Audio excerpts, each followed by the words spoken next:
Quruq ayollar forumi jamoatchilik birlashmasi elektron tijoratga qiziqqan va uni o'z faoliyatiga tatbiq qilishni istagan ayollarni muborakbod etadi. Mening ismim Saltanat Abdukerimova.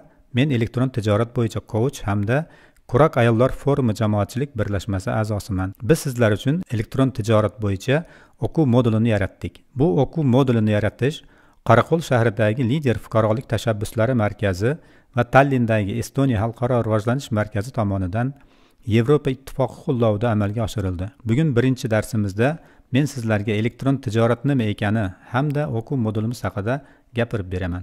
Modul 4 qismdan iborat bo'lib, har qism 10 darsni o'z ichiga oladi.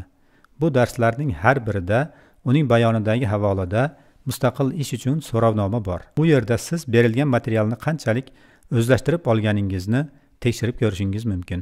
Birinchi qism bozor tahlili va elektron tijorat strategiyasiga bag'ishlangan. Ikkinchi qismda elektron tijorat uchun kontentni tuzish va ishlab chiqish haqida so'z boradi.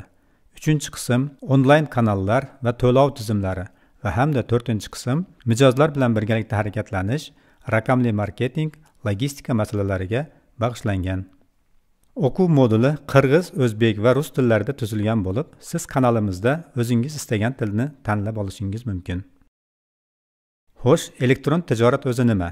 Bu sotuvchi va xaridor o'rtasidagi tijorat tranzaksiyalarini internetda elektron ko'rinishida amalga oshirish jarayoni va bu shubhasiz butun dunyoning savdosining kelajagidir. Elektron tijoratning shakllari. Elektron tijoratning bir necha turi bor. Siz elektron savdoni quyidagicha amalga oshirishingiz mumkin. Barcha korxonalar bilan B2B shaklida, jismoniy shaxslar bilan B2C shaklida yoki bo'lmasa davlatlar hukumatlari bilan savdo yurishingiz mumkin. Elektron tijoratning bu shakli B2G deb ataladi. U yerda nimalarni sotish mumkin? Siz xaridorlarga jismoniy tovarlar sotishingiz va shaxsiy xizmat turlarini ko'rsatishingiz mumkin. Shuningdek, siz raqamli tovarlar bilan savdo qilib, raqamli xizmat turlarini ko'rsatish imkoniga ham egasiz. Elektron tijoratning muhimligi nimada? Elektron tijorat juda muhim, sababi u iqtisodiy rivojlanishning negizgi harakatlantiruvchi kuchidir. Ayniqsa, kichik va o'rta biznes uchun. Elektron tijorat savdo yuritishning yangi usuli bo'lib qolmoqda. Agar siz hozirda elektron tijoratdan foydalanmayotgan bo'lsangiz, demak buning vaqti yetib keldi. U kichik va o'rta biznes egalariga uyda o'tirgan holda butun dunyo bo'ylab biznes yuritish imkonini taklif qilmoqda.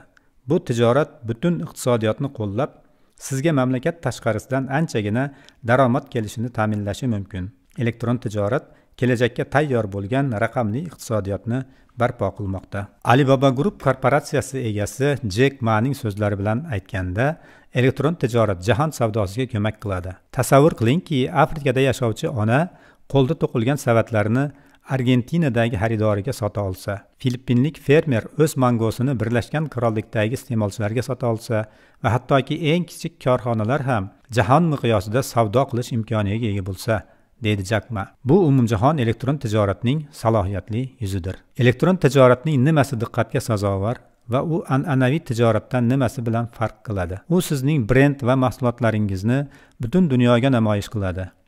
Milliardlab onlayn xaridorlar bilan savdo qilish imkonini beradi. U kichik biznesning o'sishini tezlashtirishi mumkin. Internetda narxlarni diqqat bilan kuzatib borish orqali u yerda savdo qilib, yuqori daromad olish imkonini beradi. Hatto uxlayotgan holatda ham 7 kun davomida sutkasiga 24 soat tartibida biznes yuritish imkonini beradi. Chegaralar orqali onlayn savdo qilishning bir necha usuli bor. Elektron tijorat veb-saytlari orqali, masalan, Shopify, WordPress yoki Magento, savdo maydonchalari orqali, ular qatorida Amazon, eBay, Mercado Libre va boshqalarni sanab o'tish mumkin. Ijtimoiy tarmoqlar orqali savdo yuritish. Bularga misol tariqasida Facebook, Instagram, Pinterestni keltirish mumkin. Va nihoyat, Facebook, Messenger, WeChat, Telegram kabi chat ilovalar orqali ham savdo qilish mumkin. Elektron tijorat sizning biznesingiz uchun to'g'ri tanlovmi? Elektron tijorat kichik biznesning o'sishi uchun katta imkoniyatlar berishi mumkin. Mijozlar tobora ko'proq internet orqali buyurtmalar berib, xaridlarini o'sha yerda tadqiq qilishni ixtiyor etmoqdalar. Bunga xizmat qiluvchi texnologiyalar esa butun dunyoda yanada qulaylashib, keng tarqalib bormoqda. Lekin bu borada sakrashni amalga oshirishdan avval siz internetdagi savdo sizning biznesingiz uchun chindan ham eng yaxshi yo'l ekanini tekshirib ko'rishingiz lozim. Buning ma'nosi shuki, siz nafaqat mahalliy bozorni, balki o'z elektron tijorat kanalingiz yordamida intiladigan chet el bozorlaridagi vaziyatni ham hisobga olishingiz zarur. Darsimiz so'ngida men sizlarga elektron tijorat orqali savdo qilishni boshlash bo'yicha 5 maslahat bermoqchiman. Avvalambor siz shuni tushunishingiz kerakki, muvaffaqiyatga erishish uchun anchagina vaqt va pul sarflash talab qilinadi. Ikkinchidan, oqilona reja tuzing va unga yetishish imkoniyatlari darajasida hisob-kitob qiling.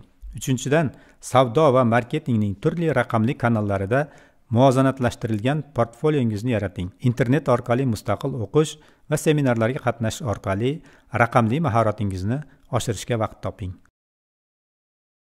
Birinchi darsimiz nihoyasida xulosa qilib aytmoqchimanki, elektron tijorat savdoning kelajagidir.